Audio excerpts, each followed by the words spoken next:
Out of nowhere, Truck Kun decides to do his job and yeets two best friends into another world. But fate wasn't feeling kind to these two morons. One of the dummies gets blessed as he becomes stronger than a roided-up gym bro and gets the powers to control curses alongside incredible skills with the sword. He's immediately destined to be the big hero, while the other idiot gets jack shit. This turns him into a jealous mess, and he ends up going full evil, wanting to unalive his bestie. One of these brain farts named Yu decided to become Batman, but alongside his parents, he also lost both his legs in a deadly accident. One day after a basketball match, they walk back home. I mean, only one of them does actually walk. Yu tells Haru that he was too impatient, and if he had used his head in the final minute, he could have scored more. Haru tells him that it was enough, and if he starts using his head, there would be nothing left for Yu. Just then, Haru's girlfriend Katona comes running to congratulate him on his victory. But she is not happy about the female attention he has been getting because of that. She drags him by the ear, and Yu feels like the third wheel. As they walk to a dessert shop to celebrate, a creepy man stalks them from the other side of the road. Katona leads the boys to the cafe, but unfortunately, they need to take some stairs to reach it. Haru and Katona decide to find another cafe, but like a self-respecting man, Yu decides to take his leave so that they can enjoy themselves. However, he is depressed by the time he reaches his house.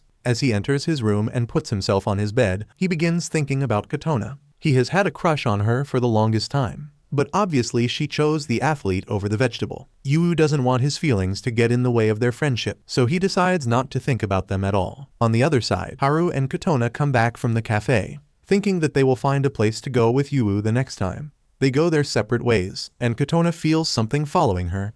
She turns around and only sees a glimpse of purple smoke receding away from her. She is scared now and starts running while calling Haru for help. He doesn't pick up, so she calls Yu and tells him that someone is following her. Yu immediately gets ready to save her and asks his sister to give him a ride. On the way, he tries calling Haru, whose phone is broken and inside his bag, so he can't even notice it. Yu wonders why he is not picking up the call, and his sister asks him if everything is alright. He tells her that Katona is being pursued by some weirdo and asks her to drop him at the last location she mentioned. He looks around for her and suddenly hears her scream. On following the direction of the scream, he finds the creepy stalker attacking Katona. Yu rushes to save her, but the stalker stabs her and then runs away. Yu leaps out of his wheelchair to grab her and tries to keep her awake. At the same time, Haru also finally sees his phone and rushes to Katona's side to help her. He sees the attacker running away and vanishing into thin air before turning around to see the injured Katona. He rushes to her side, and Yu tells him that some nutjob attacked her.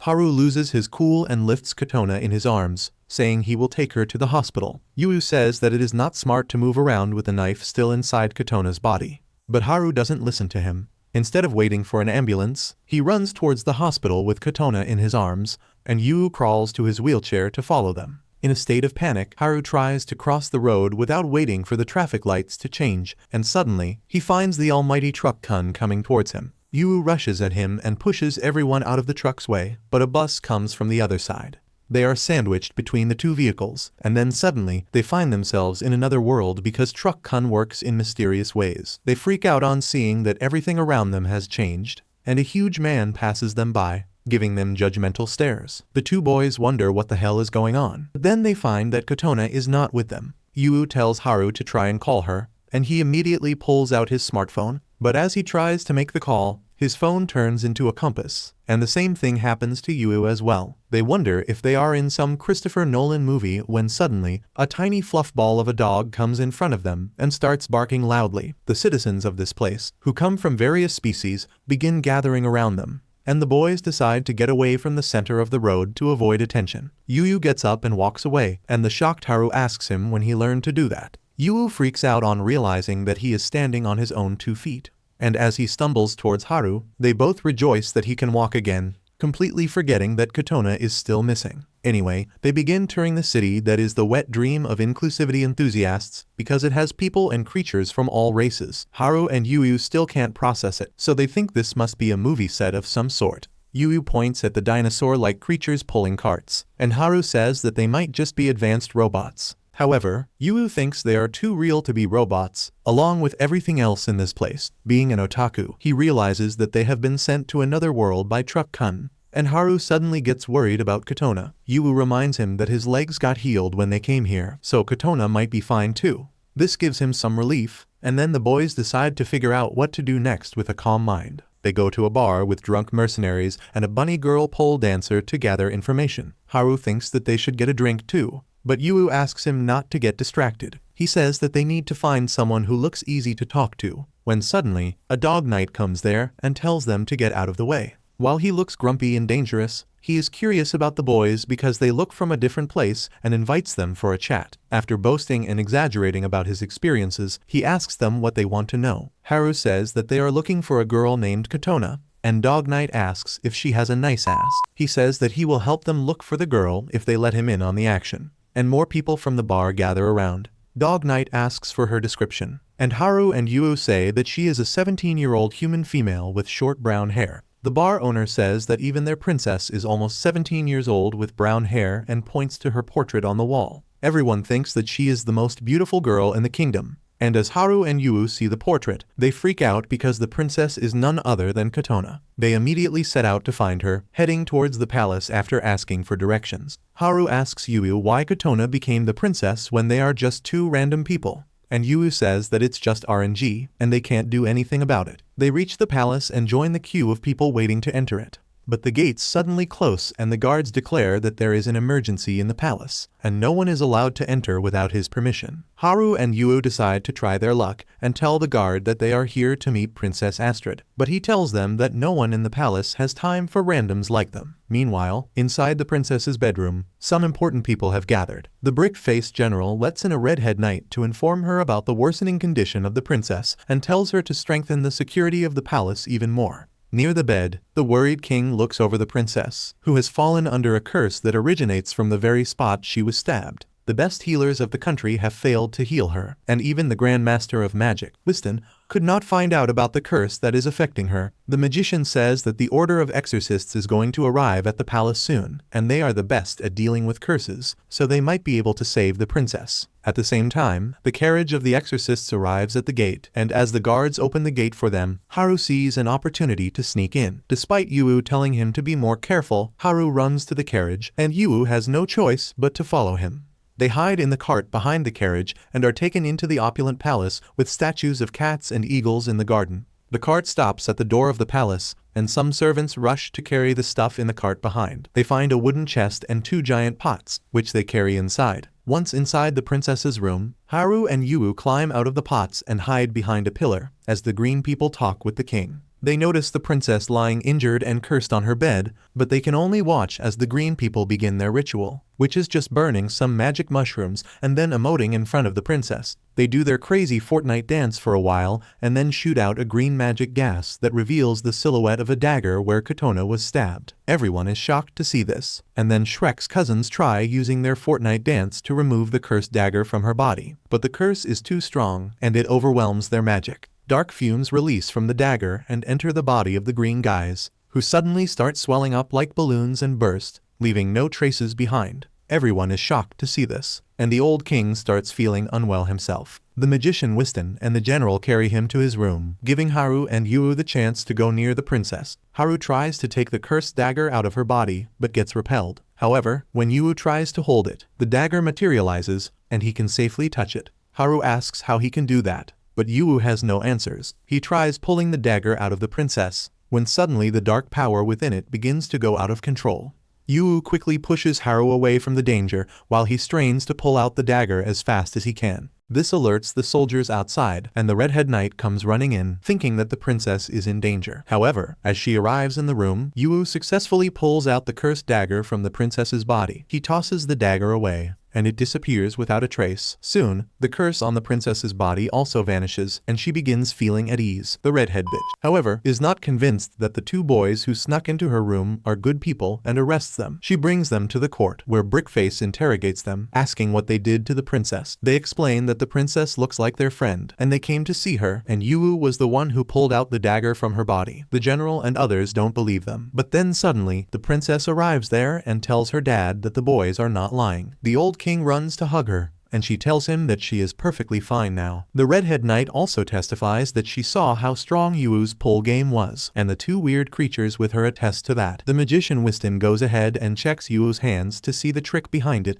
and finds nothing extraordinary there. Despite that, he tells the king that he should reward these young men for their actions, and the king agrees. He asks his soldiers to free them and give them a good reward. But then Haru gets up and walks towards the princess, asking if she is Katona. It turns out she is not Katona but Princess Astrid, and he is left heartbroken because of that. Anyway, the redhead knight sees them off till the gate, and her soldiers escort them outside. The weird dog tags along, and they soon reach the bar where their journey started. Everyone is shocked to learn that they went to see the princess and successfully healed her, so Dog Knight and others throw a party for them. Haru is still upset that the princess was not Katona and wonders where she can be. He then asks Yuu how he was able to pull the dagger out of the princess's body because he could not even touch it. Yuu can't give a confident answer and says that his body moved on its own. Haru decides not to think too much about it because he isn't good at thinking anyway. He believes that this is just a dream and they will wake up from it soon, so they should have fun while it lasts. He gets on the stage and climbs on the second pole, letting the stripper inside him run free. Yuu is concerned about their image, but the barkeeper tells him that they can stay in a small room if they don't have anywhere to go tonight. Yuu takes her offer and heads to the room. But then his attention goes to the palace. He can't seem to get Princess Astrid out of his mind, so he decides to pay her a visit again. He runs to the palace, and the guard identifies him as the hero who saved the princess. Yuu says that he forgot something inside, and the guard lets him in. He finds Astrid's room and sneaks outside the window. The weird cat thing is telling Astrid that the king has ordered her to be taken for a protection ceremony somewhere, but she says it is unnecessary because she is completely fine. She jumps on the bed and then says that once she eats her favorite sour oranges, she will be perfectly back to normal. That shocks Yuu because Katona also loves sour oranges. Astrid goes to the fruit basket near the window and spots Yuu, who starts running away. She runs outside and asks him to stop. Yuu obliges, and then makes the excuse that he just wanted to check how she was doing. Astrid keeps staring at him for a while, and then takes him on a walk, saying that she also wanted to talk to the person who saved her life. They go to a magic ship, where Cat Thing 2 is waiting for the princess. He asks his brother if they can let the man with them on the ship, and Cat Thing says that Astrid has given her permission. So they get on the magic ship, and Cat Thing sets its course for the Lake of Purity to remove any traces of curse from Astrid's body. Yuu had no idea that they were going to go somewhere, and the bigger shock was the ship that suddenly starts to fly. He takes a moment to accept that they are on a magic ship and then starts enjoying the experience. The ship travels through the skies and a bunch of giant birds pass it. Astrid says that these holy birds are said to be friends of great heroes and help them in their missions. Soon, they reach a gigantic forest and come to a halt near a lake in the forest's center. Cat Thing 1 leads them to their destination, where Astrid suddenly starts stripping, but Yuu faces the other way like a gentleman. She soon comes back in ceremonial underwear and enters the water to do the purifying dance. As she begins the dance, the water suddenly turns golden, and the light slowly travels to everything around it. Yuu is amazed by this, and then Astrid comes out of water like a mermaid, and he falls so hard for her that he discovers gravity. Astrid keeps performing her dance and comes out of the water. She starts floating over the lake as she prances all around it, and the wound in her belly slowly vanishes. She comes out of the water with that, and Cat Thing 1 hands her a towel as he leaves to find some medicinal herbs. Astrid puts the towel around her and sits down with Yuu for a chat. She asks him about Katona, and he tells her that she is the same as her, both in looks and personality, but she is Haru's girl. That is enough for Astrid to realize that Yuu has feelings for Katona. She asks more about them, and Yuu tells her that they are from another world without kings and queens. That is not a surprise for Astrid, because the people of this world know about a parallel world that is connected to their own mysteriously. No one has ever seen it, but they believe that it really exists. She asks Yuu to tell her more about Katona, and he says that she is a bright and honest person just like her,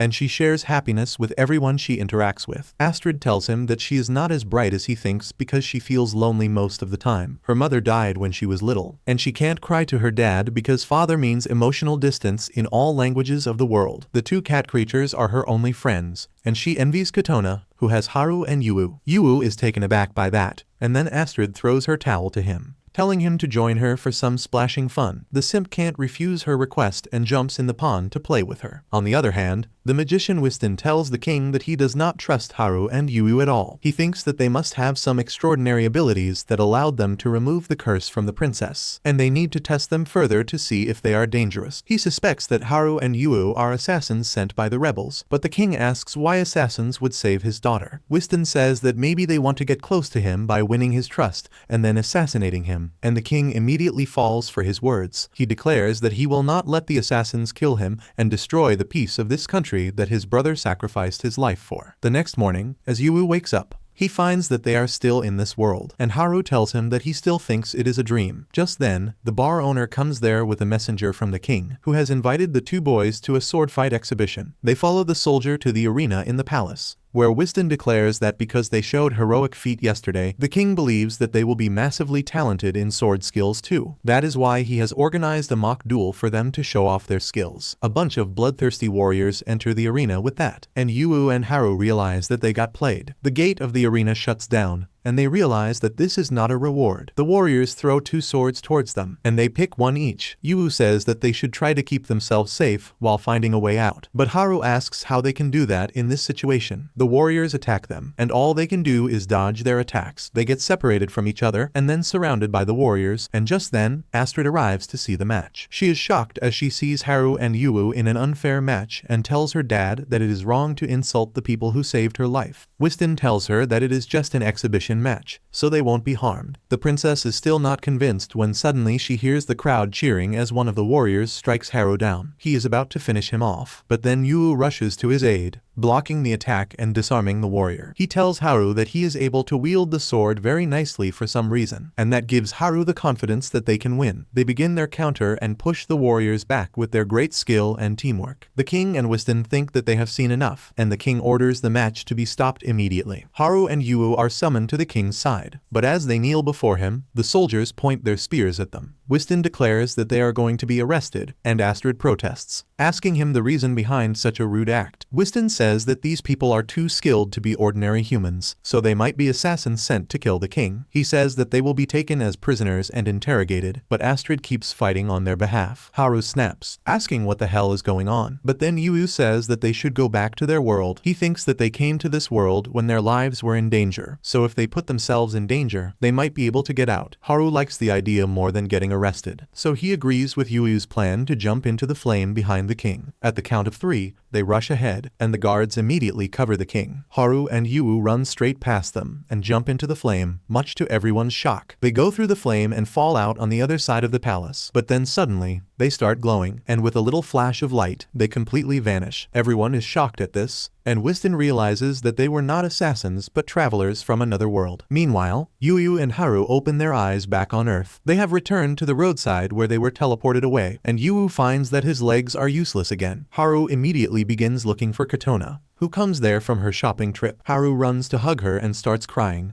and even Yu feels relieved to see her well. She asks what the hell is wrong with him to act so clingy out of nowhere, and why are they wearing school uniforms on Sunday. That makes them realize that it has just been a day since they were teleported to another world. They ask Katona if she is fine and if something strange happened. She replies that something really crazy happened yesterday as a truck driver who was asleep on the wheel caused a massive accident that led to some deaths. There is even video footage of that on the local news channel, and the 3 people who died look exactly like the 3 green exorcists who vanished while dealing with the curse. This trips a few wires in Yu's brains, and he suddenly remembers a crazy old man he met in a hospital when he was young. The old man seemed delusional as he climbed on the hospital roof each day and poked the air with his walking stick, saying he was opening the portal to another world. The young Yu was excited to hear more, and the old man told him that he is from another world, and only some chosen people can travel between the 2 worlds freely. However, those who can do so have their lives linked to both worlds. The next day, Yu tells all this to Haru, who tells him that who cares about that crap now that they are back. He and Katona are safe. Yu tries to tell him the theory that Katona is safe only because they healed Astrid in the other world, but Haru is too dumb to understand anything that is not told to him in football terms. Disappointed in him, Yu decides to pay the crazy old man at the hospital a visit again. He goes to the nurse, who immediately recognizes him, and then takes him to the old man who keeps pestering everyone even now by vanishing without a warning. He is not in his room even now, and Yu is certain that he has gone to another world. The next day, Katona is absent from school, and the teacher declares that her mother called to tell her that she is unwell, so she will be taking a long break. Both Yu and Haru are shocked to learn this,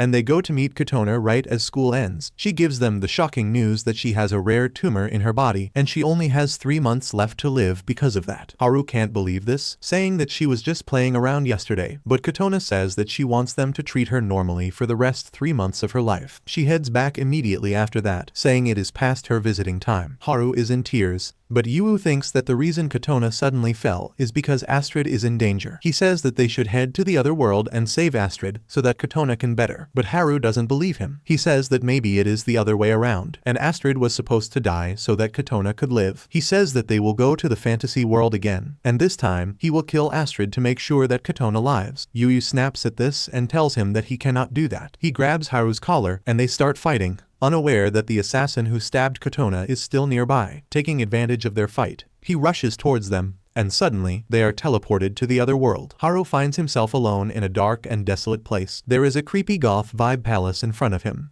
and as it starts raining, he runs to take shelter there. The interior of the palace is even creepier, with giant monsters kept in cages and thick pipes draining their magic energy. Just then, the master of the palace appears and introduces himself as Gale. He tells Haru that as a traveler between worlds, he has great power and requests him to join their side so that they can save this world. Gale takes Haru to the throne room and tells him that the number of lives between the two worlds is fixed, and if there is an imbalance, someone has to die. He tells Haru that his girlfriend's life is in danger because of Princess Astrid, and if he wants to save her, he must kill the princess and correct the order of the world. Haru takes up his offer and joins his side, because he will do anything it takes to keep Katona safe. On the other hand, Yu has reached the palace, where General Brickface restrains him so that he does not run away this time. The king asks how dare he return here, and Yu tells them that Katona's life is in danger, which means the princess might not be safe as well. No one believes him, and Yu tells them about more similarities between their worlds because the redhead knight looks like his older sister, and the 3 people who died looked just like the exorcists. Just then, the redhead comes running to inform the general that the rebel forces have attacked them. The general panics as he tells the king about the attack of the rebels, and Wiston walks to Yu, asking if this is the danger to Astrid's life. Yu can't say for sure and asks them to allow him to protect the princess, but the general points his sword at him, saying that they can't believe him. He reveals that their scouts have spotted Haru with the rebel soldiers and asks him to confess that they were assassins from the very beginning. Yu refuses, saying that his friend is not a rebel or an assassin. He is just too worried about Katona to think properly. He asks everyone to believe him, and Wiston decides to give him a chance. He pulls out a sword from his robe and tells Yu that he will have to join the battle to prove that he is truly an ally and kill Haru with his own hands. The king also agrees to this suggestion, and Yu takes the sword to keep the princess safe. He becomes a soldier, and as he is standing guard later, Astrid approaches him. She has heard everything that happened in the court and pulls out a magic dagger that can pierce through the protective spells placed on her. She says that if her life can be exchanged for Katona's life, she is willing to sacrifice it. She tells Yu that she owes her life to him in the first place, and she doesn't want him to fight his friend to death because of her. She puts the dagger in his hand and tells him to kill her, but Yu refuses. He says that he will not sacrifice someone's life to save another person, and Astrid asks him if he will do that even for Katona, whom he likes. She asks him if he has no determination, because anyone else would take this opportunity to save the person they love. Just then, Cat Thing comes there and tells the princess not to be so hasty because they have no way of knowing that her death will save Katona. Yu says the same thing and declares that he doesn't want to save either Katona or her, but both of them. Soon, the rebel forces reach the capital, and their rabid beasts pierce through the capital walls with ease. The rebel soldiers have no problem entering the capital, and while they clash with the knights, Gale asks Haru if he is going to chicken out at the last step.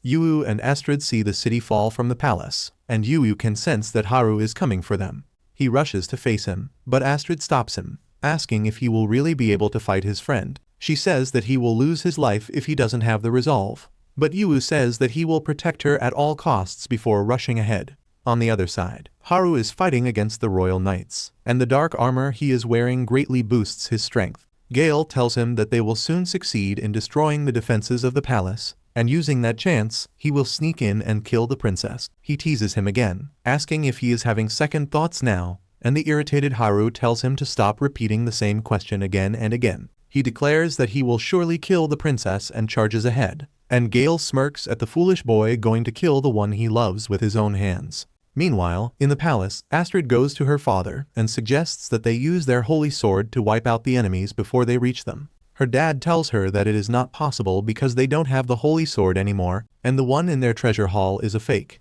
He explains that long ago, his father used the holy sword to destroy their enemies in war, but the sword became angry because it was not supposed to be used like that. It disappeared with that, but they created a fake to keep the other nations afraid of their power.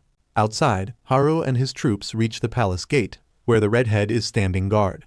Haru tells her to move aside and let him kill the princess, but she tells him to keep dreaming.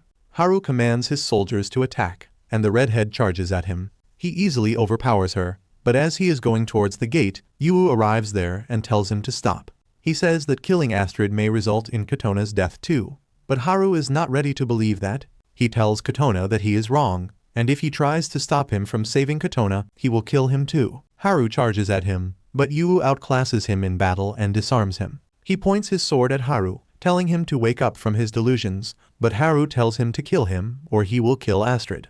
Yu hesitates, giving Haru the chance to grab his sword and attack him. Yu reacts quickly and thrusts his sword at him too, and then suddenly, the mysterious light that appears when they cross worlds appears. Yu wonders why they are fighting each other when they used to be best friends, and then suddenly, he begins remembering the day he first met Haru. Haru and his friends were just playing around, but he hit a can on a rabid street dog. His friends ran away, leaving him alone, and Haru had no choice but to run as fast as he could. The black dog caught up to him and started attacking him, but just then, Yu came there and distracted the dog. The dog angrily attacked him, and he managed to fight back despite falling from his wheelchair. Later, the two boys sat together, and Haru thanked Yu for saving him. He then asked him about his legs, and Yu revealed that he was in an airplane crash when he was young. He was the only survivor but lost his legs, and since his parents passed away, the lady at the flower shop near his home adopted him. Yu told him not to pity him because he likes the way he is. Haru felt like he and Yu were quite similar, and that was the start of their friendship.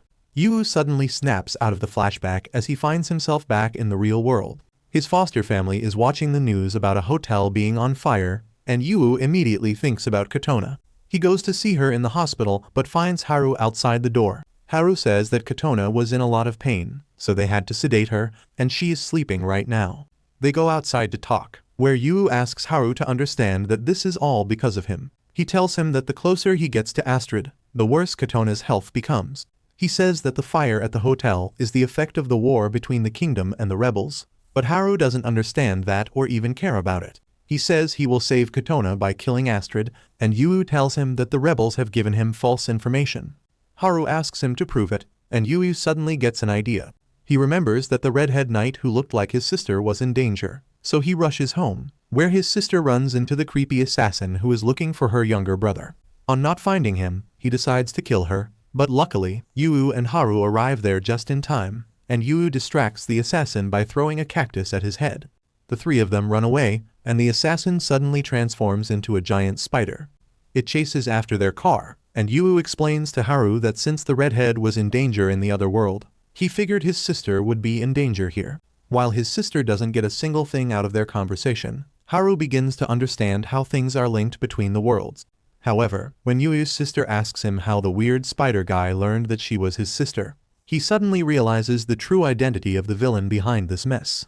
Just then, the spider shoots its sticky web at the van and jumps on it. But Yu's sister manages to swerve her car at just the right angle to slam it against a building. As she is confidently telling Yu and Haru about her driving skills, she takes her eyes off the road and leads the car straight into the sea. As the car hits the ground, Haru and Yu are teleported to the fantasy world again.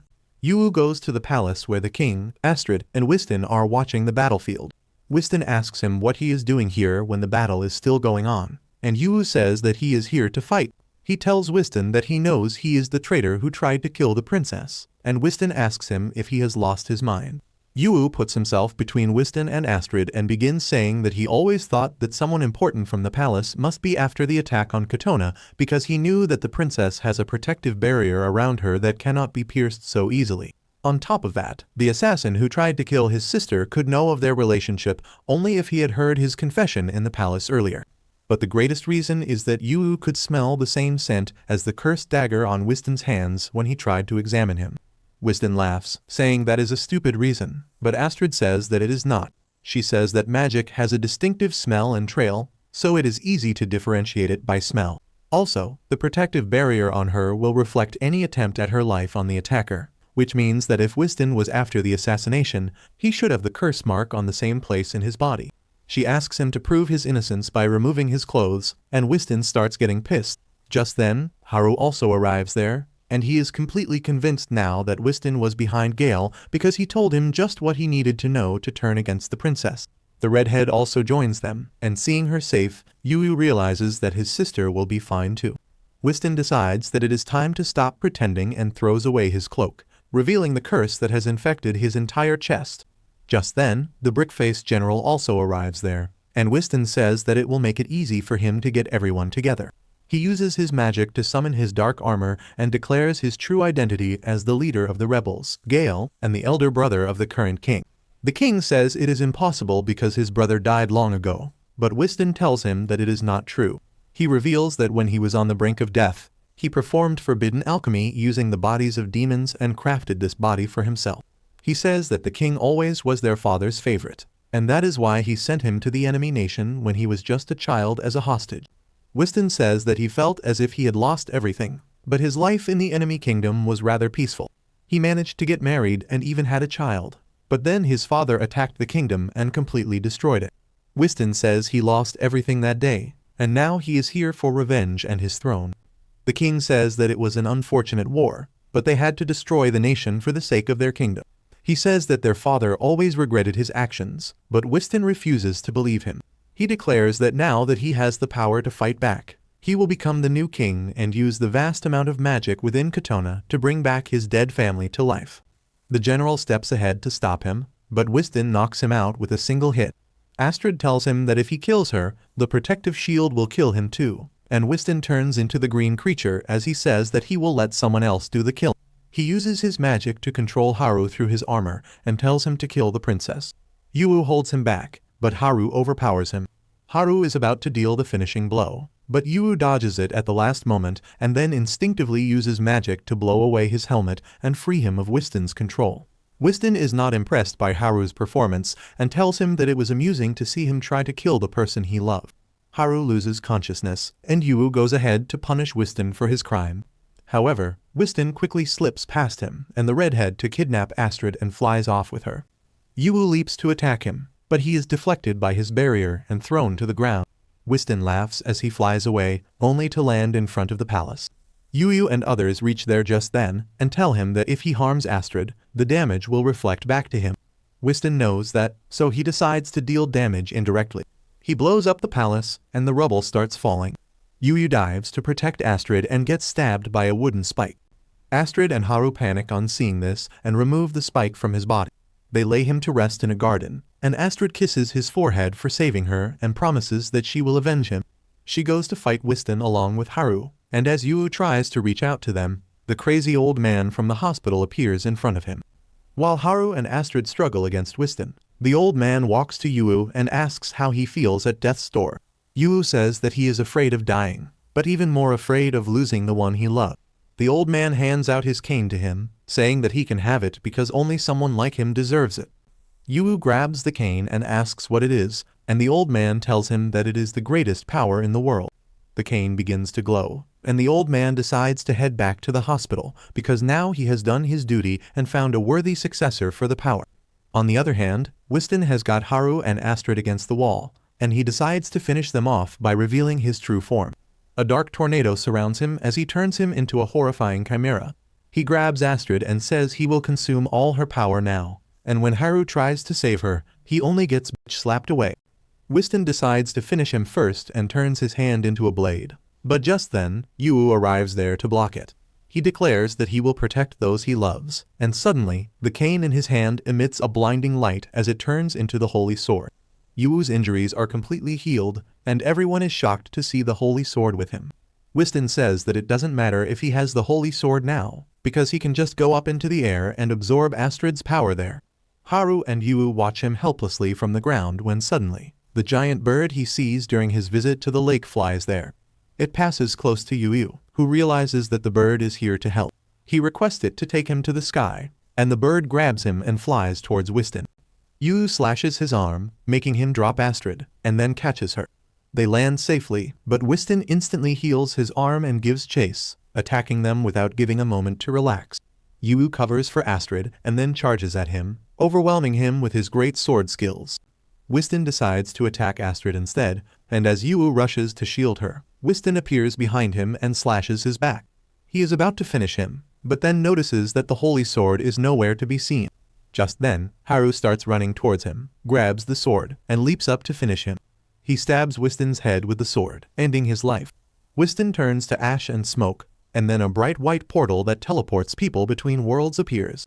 The king comes down to thank Haru and Yu for saving them, and they reply that they were only trying to save what was precious to them. The king tells them to take rest now, but Astrid says that they could only come and go from this world because of Wystan's power. She tells them that it is time for them to leave this world for good, because when the portal closes, they won't be able to travel between worlds anymore. Haru tells Yu to hurry, but he wants to stay with Astrid. She wants him to stay too, but knows that travelers cannot stay long in this world without facing dire consequences. She hugs Yu, saying that she wants to stay with him, but their fate won't allow it. She promises never to forget him and asks him to take care. Haru tells Yu to keep the goodbye short because the portal is closing, and they both jump through it one final time.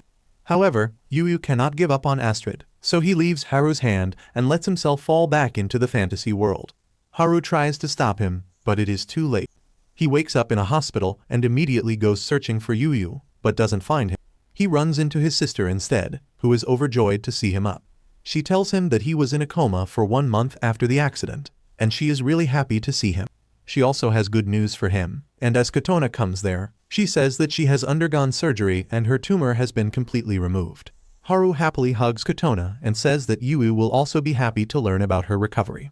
However, his words have a strange effect on the two girls, and they forget about Yu. Haru wonders what is happening, but then the brightest idea comes to his dull mind, and he realizes that Yu was never from this world. He realizes that Yu was actually his counterpart from the fantasy world, which is why they were similar in so many aspects and fell in love with the same girl. He thinks that he arrived in this world on the day of the plane crash, which is why he didn't even remember about his parents.